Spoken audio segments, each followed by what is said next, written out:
You need to hear this because this might be the reason why you're hating your job. Have you ever been asked as a child what you want to be when you grow up? It is often difficult to choose between careers because of how large the choice is. I mean, it's a choice to determine what you're going to do for many years to come. Maybe even the rest of your life. That's scary.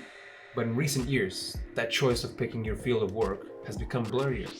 And it's all to do with the magical word multipotentiality.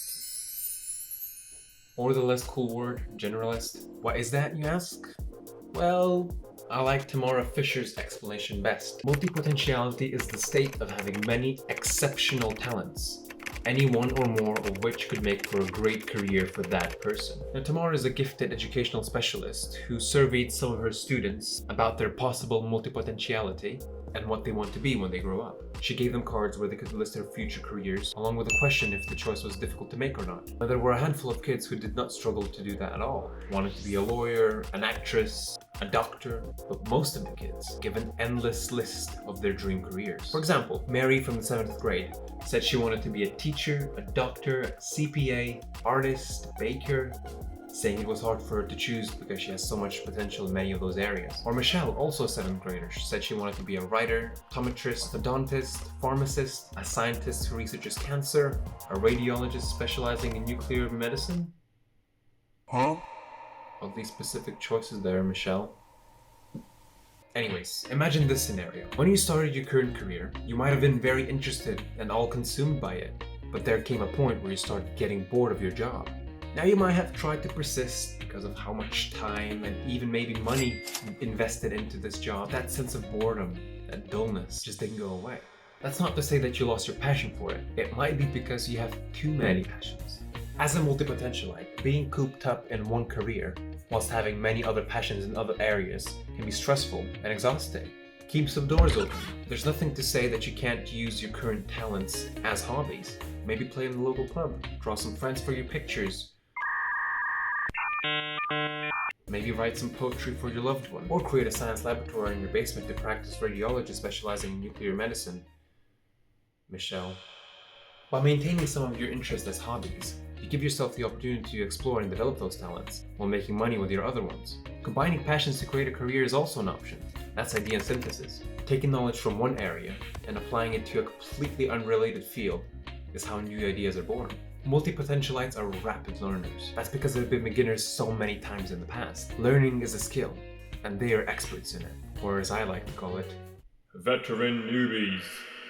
They can also fit into leadership roles. Being a leader doesn't necessarily mean that you're the best at every single field of your business. As Tim Ferriss says, it's the big picture generalist who will predict, innovate, and rise to power fastest. There's a reason why military generals are called as such. However, multipotentiality can be both a blessing and a curse. On the bright side, you have many realistic options to choose from for your future careers, but on the downside, you might struggle to decide on which choice to pick. Being a multipotentialite, or a generalist, is the exact opposite of what a specialist is, an expert in one single field. For one, when you're dealing with a lot of different skills, mastery takes a longer time to achieve, which can lead to frustration, stress, and even a decline in mental health. Furthermore, when companies are looking for someone to hire, do you think they're looking for a person who has surface level experience in many fields, or a person who has great depth of knowledge in one thing? Feels like a no-brainer to pick the specialist, so why be a multipotentialite generalist if you can't get hired? Well, the trick is to be a specialized generalist.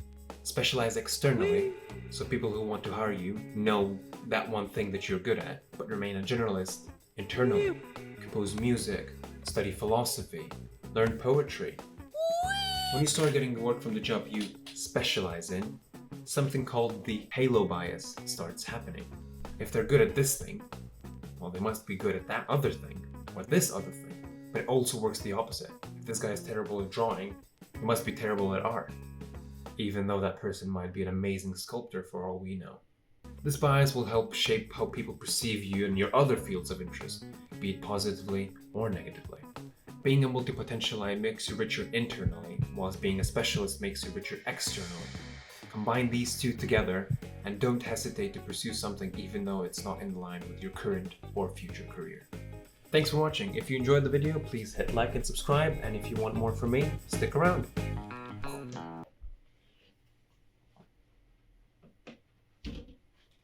I think that's it.